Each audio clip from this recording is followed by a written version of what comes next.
కాంగ్రెస్ ప్రభుత్వంలో కరెంట్ పై తమకు నమ్మకం లేదన్నారు కేటీఆర్. అందుకే తాము నిర్వహించే బీఆర్ఎస్ రజతోత్సవ సభ కోసం 200 జనరేటర్లని ఏర్పాటు చేసుకున్నట్టు తెలిపారు.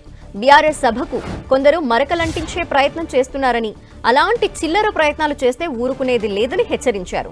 కేసీఆర్ ప్రసంగం వినాలని జనం తాపత్రయంతో ఉన్నారని తెలిపారు. ఈ నెల 27న హనుమకొండ జిల్లాలో జరగనున్న బీఆర్ఎస్ రజతోత్సవ సభ ఏర్పాట్లని ఆయన పరిశీలించారు.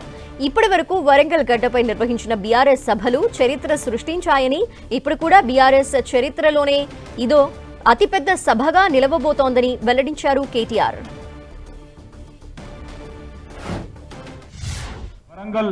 ఉమ్మడి వరంగల్ జిల్లా మొదటి నుంచి ఉద్యమంలో గులాబీ జెండాకు అండగా ఉన్న జిల్లా. ఏ కష్టం వచ్చినా, ఏ ఇబ్బంది వచ్చినా కేసీఆర్ గారు తిరిగి చూసింది వరంగల్ వైపే. ఇక్కడ జయప్రదంగా అద్భుతంగా మహాసభలు ఎన్నో నిర్వహించుకున్నాం.